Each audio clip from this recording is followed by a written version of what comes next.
नमस्कार बंधुरा आजकेर आमी एरकम एकटा माछेर रेसिपि शेयर करब जेटा हलो मेठे आलू दिए माछेर किन्तु रेसिपि खेते किन्तु खूबই भालो लागे। एरकम झोल झोल होबे एकटू पातला और गरम गरम भात दिए किन्तु खूबই दारुण लागे बंधुरा। तो चलुन आमी किभाबे बानाच्छि मेठे आलू दिए এই রুই মাছের ঝোলটা সেটা আপনাদের সাথে শেয়ার করি। তো প্রথমে এখানে একটা মেঠে আলু নিয়েছি, দেখুন এগুলো গাছ লতানো গাছের উপরে নিচে ওঠে গাছটা বেয়ে বেয়ে, যেমন পান গাছ ওঠে যেরকম সেরকম, আর এই গাছের নিচে এইগুলো ফলগুলো পাওয়া যায় মেঠে আলুগুলো। আর এইগুলো খেতে কিন্তু খুবই দারুণ লাগে। তা চলুন আমি কেটে নিই আলুটা, যেভাবে আলু কাটে সেইভাবে আপনারা কেটে নিতে পারেন। একটু শক্ত হয় কিন্তু রান্নার পরে একদম নরম হয়, খেতে কিন্তু দারুণ লাগে বন্ধুরা। এরকম দেখুন একটু লাল লাল ভাব হয়। তো এটা আমি এখন ভালো করে ছাড়িয়ে কেটে নেব। দেখুন এইভাবে আমি প্লেয়ার দিয়েও ছাড়াতে পারি, আপনারা চাকু বটি যা দিয়ে ছাড়াতে পারেন। আমি প্লেয়ার দিয়ে ওপরের খোসাটা ছাড়িয়ে নেব। একটা প্লেয়ার নিয়ে নিলাম, এইভাবে ওপরের খোসাটা ছাড়িয়ে নেব। ছাড়িয়ে টুকরো টুকরো করে যেভাবে মাছের আলু কাটে সেইভাবে কাটবেন। আপনার যেমন খুশি সেইভাবে মাছের সাইজটা আলুটা করতে পারেন। আমি এই সাইজের করে নিয়েছি। তো আলুগুলো এখন ভালো করে ধুয়ে নেব। আর ততক্ষণে একটা মশলা রেডি করে নিই বন্ধুরা। একটা বাটি নিয়েছি এখানে, আর বাটির মধ্যে প্রথমে দেব হাফ চামচের মতন রেড চিলি পাউডার, দিয়ে দেব হলুদ হাফ চামচ, দিয়ে দেব ধনে গুঁড়ো হাফ চামচ, দেব জিরে গুঁড়ো হাফ চামচ, দিয়ে জল দিয়ে একটা স্মুথ স্প্রেড এটাকে এইভাবে বানিয়ে নিলাম। আর এখানে নিয়ে নিয়েছি টমেটো পেস্ট আর পেঁয়াজ আদা দিয়ে একটা পেস্ট বানিয়ে নিয়েছি দেখুন। তা চলুন বন্ধুরা রান্নাটা শুরু করি। এইগুলো মশলা আমার। আর এখানে একটা ননস্টিক বসিয়ে দিয়েছি, এর মধ্যে দিয়ে দেবো পরিমাণ মতন তেল। আপনারা যে কোনো তেলে মাছটা ভাজতে পারেন, সাদা সর্ষের তেল বা সাদা তেল যে কোনো তেলে মাছটা ভাজতে পারেন। তো মাছটা ভাজতে ভাজতে কালকের একটা গানের রিকোয়েস্ট আছে, সবাই বলছে গান শোনাচ্ছ না তোমরা আমাদেরকে, তো একটা গান শোনাই বন্ধুরা। স্বরলিপিটা লিখে দিতে ভালোবাসা ভাষা দিয়েছে,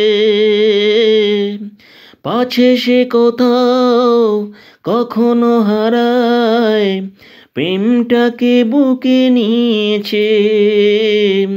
সে যে রয়ে গেছে চোখের তারাতে, পারো তো পলক ফেলো না, সে আমার স্বপ্ন সাধনা, ভুলবো না কখনো এ গান।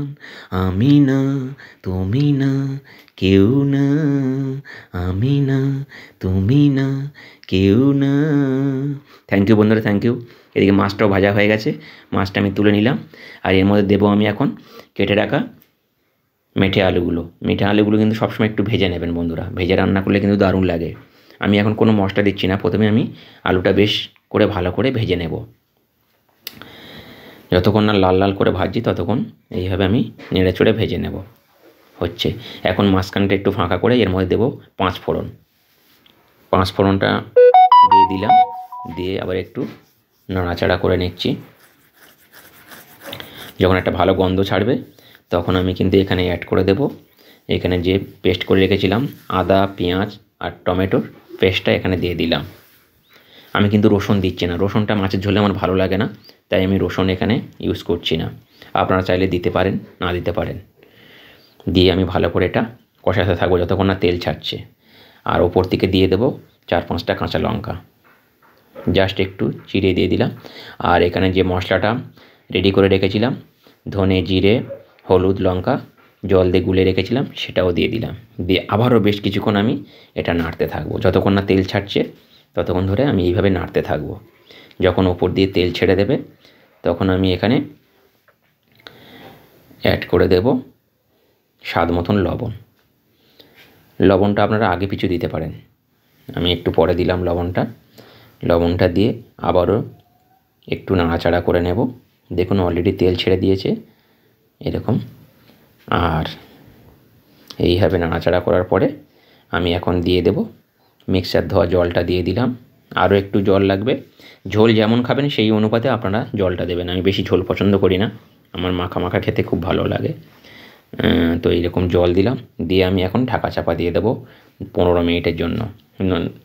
দেখুন 15 মিনিট পর ফিরে এলাম, একদম রেডি হয়ে গেছে। কি দারুণ দেখতে লাগছে বন্ধুরা।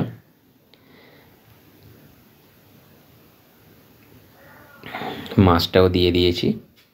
মাছটা দেওয়ার পরে আমি ঢাকা চাপা দিয়েছিলাম, কোনো কারণে স্কিপ হয়ে গেছে আমি জানি না।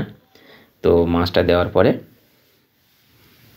আমি এখন ওপর দিয়ে ধনেপাতা দিয়ে নামিয়ে নিলে রেডি হয়ে যাবে মেটে আলু দিয়ে মাছের ঝোলের রেসিপি। তো কেমন লাগলো বন্ধুরা আমাকে কমেন্টের মাধ্যমে জানাবেন। আর মাঝখানে একটু স্কিপ হয়ে গেছে, তার জন্য সরি। মাছটা যখন দিয়েছিলাম তখন কোনো কারণে স্কিপ হয়ে গেছে ভিডিওটা, তার জন্য সরি বন্ধুরা। তো যদি ভালো লেগে থাকে বন্ধুরা, কেমন লাগলো আমাকে কমেন্টের মাধ্যমে জানাবেন। আর নতুন বন্ধুরা প্লিজ চ্যানেলটা সাবস্ক্রাইব করে পাশে থেকে যাবেন বন্ধুরা। তাহলে আজকের মতন বিদায় নিই, সবাই ভালো থাকবেন, সুস্থ থাকবেন। আবার নতুন রেসিপি নিয়ে আপনাদের সাথে শেয়ার করব।